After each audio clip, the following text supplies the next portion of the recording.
Evil and suffering can bring about a lot of questions, but they can also bring about a lot of life lessons.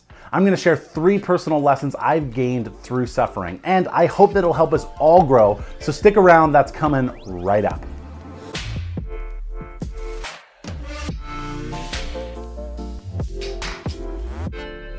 Hey, I'm Matt, this is Truth Snack, a channel that gets us discussing what really matters in life. Okay, here's the first lesson. Don't be dismissive about the emotional effects of suffering. When I was younger, I'd think, I don't get why people stop believing in God when someone they love dies. Didn't they know that someone they love would die eventually?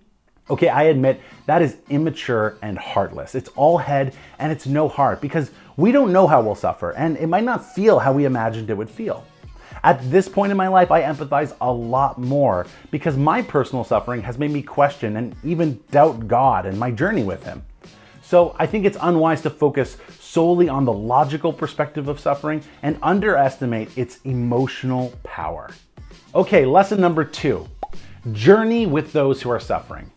In the first video in this mini-series, I discussed the tension between answering the logical versus the emotional problem of evil, but that assumes that when someone is suffering, you should be trying to give them an answer for why it's happening or what they should do. Okay, listen, maybe I'm making myself look bad, but I've totally been that guy who's tried to be the genius who gives some amazing insight that completely changes the whole situation. But that's prideful and self-centered, and it's more about my ego than about truly caring for the other person. Matthew Belfoy. In college, I had a buddy who was going through a hard time, and he told me about it. In my head, I was sitting there trying to come up with awesome advice, but I drew a blank. So I just sat and listened and nodded my head. Months later, he told me he was so glad I didn't try to fix his problem. So my happy accident was learning that sometimes people simply need a compassionate, listening friend. Someone who isn't trying to fix anything, but just cares. The final lesson is this: do something about suffering. Okay, that may seem to contradict what I just said, but hang tight.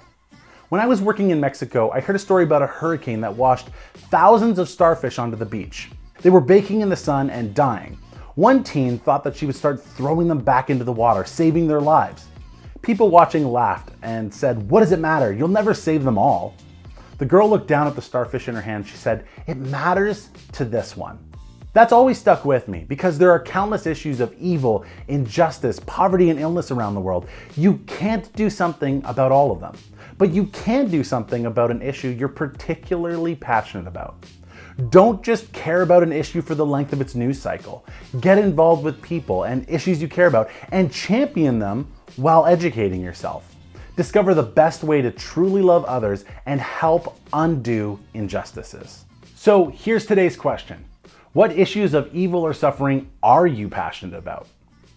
Hey, if you're just catching this episode, check out the 2 previous episodes for the full context, and I'll see you next Tuesday.